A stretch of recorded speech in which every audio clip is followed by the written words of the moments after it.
मित्रांनो, माझ्या रूमच्या शेजारी राहणाऱ्या काकूंचा उत्साह बघून भल्या तरुणांना सुद्धा घाम फुटेल.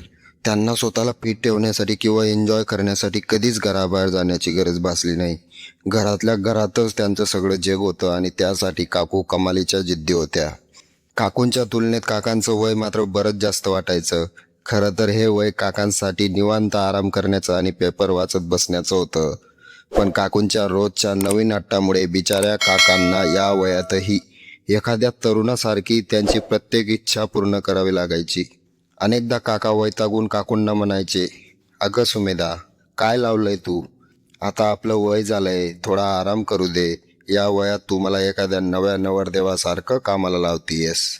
काका असं बोलले की काकू मात्र त्यांच्यावरच भडकायच्या आणि त्या डोळे वटारून काकांना म्हणायच्या, "मी जेवढं सांगते तेवढंच ऐका आणि फालतू बडबड करून मनाने काहीही कारण देऊ नका.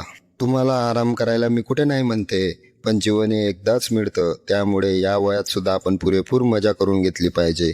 काकूंच्या अशा बिनधास्त आणि खुल्या स्वभावाचं मला नेहमीच खूप नवल वाटायचं. त्या दोघांच्या संवादाचे आणि भांडणाचे सगळे आवाज माझ्या रूममध्ये स्पष्ट यायचे. त्यावरून मला एक गोष्ट नक्की समजली होती की काकू खरोखरच खूप हट्टी आणि जिद्दी आहेत. या वयातही त्यांनी स्वतःचं सौंदर्य आणि फिटनेस अगदी टिकवून ठेवलेला होता. आजकालच्या मुलींना लग्नानंतर किंवा एक मूल झाल्यावर स्वतःकडे लक्ष द्यायला वेळ नसतो, पण काकूंनी या वयातही शरीराची जी मेंटेनन्स ठेवली होती त्याचं मला खरंच खूप कौतुक वाटायचं. मित्रांनो, चॅनलवर नवीन असाल तर प्लीज सबस्क्राईब करून आम्हाला नक्की सपोर्ट करा. माझ्या घरच्यांनी मला स्पर्धा परीक्षेच्या शिक्षणासाठी त्यांच्याच शेजारी एक छोटी रूम भाड्याने करून दिली होती.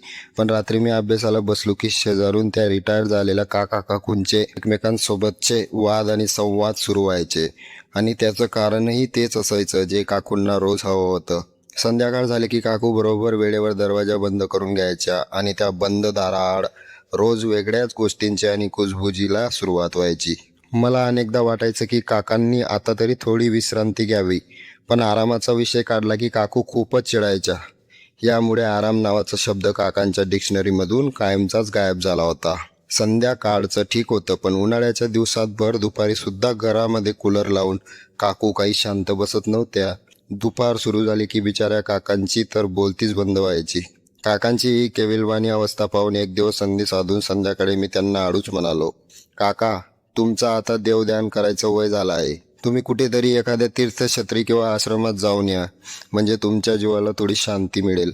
काकांना माझं ते बोलणं ऐकून क्षणभर खूप बरं वाटलं, पण तेवढ्यात हातून काकूंचा कडक आवाज आला. त्या म्हणाल्या, "अहो, तिथे त्या तरुण पोरासोबत काय गप्पा मारत बसलाय? चला आत, आपली आत जायची वेळ झाली." काकूंच्या अशा बोलण्यावर काका निमूटपणे उठले आणि आत गेले. काकूंनी पुन्हा एकदा जोरात दरवाजा लावून घेतला. खरं तर ते दोघे पती पत्नी होते. त्यांच्या खाजगी आयुष्याशी मला काही घेणं देणं नव्हतं, पण या वयात सुद्धा हे सगळं पाहून मला आश्चर्य वाटायचं. या शेजारील रोजच्या प्रकारामुळे माझ्या अभ्यासाचा मात्र पूर्ण बँड वाजला होता. माझे मित्र मला टोमणे मारायचे, "संदीप, अरे तुला घरच्यांनी अभ्यासासाठी एवढी भारी सेपरेट रूम दिली आहे, मग तू प्रत्येक टेस्टमध्ये फेल कसा होतोस?" त्यांच्या या प्रश्नांचं उत्तर मी देऊ शकत नव्हतो, कारण शेजारच्या या काका काकूंचा हा रोमॅन्स आणि राडा त्यांना सांगितला असता तर त्यांना सुद्धा विश्वास बसला नसता. त्यामुळे मी फक्त गप्प राहून ऐकून घ्यायचो. माझ्या या शांत राहण्यामुळे मित्रांना वाटायचं की याचं नक्कीच बाहेर काहीतरी लफडं सुरू आहे, म्हणूनच हा फेल होतोय. मित्रांनो, शेवटी मला माझ्या करिअरची चिंता वाटू लागली. या वातावरणात राहून मी कधीच पास होऊ शकणार नाही हे मला समजलं होतं. मी एकही दिवस वाया न घालवता रूम मालकाला खोटं कारण सांगितलं आणि ती रूम सोडली आणि थेट माझं गाव गाठलं. आता शहरात जायचंच नाही, गावात राहूनच शांततेत अभ्यास करायचा, असा नवा संकल्प करून मी पुन्हा परीक्षेच्या तयारीला लागलो. पण मित्रांनो, आजही कधी अभ्यासाला बसलो की माझ्या डोळ्यासमोरून त्या काकांचा तो केविलवाना चेहरा आणि काकूंचा तो न संपणारा उत्साह जायला तयार नसतो. शेवटी खूप मनावर कंट्रोल करून मी ते पाहिलेलं आणि ऐकलेलं माझ्या डोक्यातून हळूहळू काढून टाकलं आणि आता फक्त माझ्या अभ्यासाकडे लक्ष केंद्रित केलं आहे.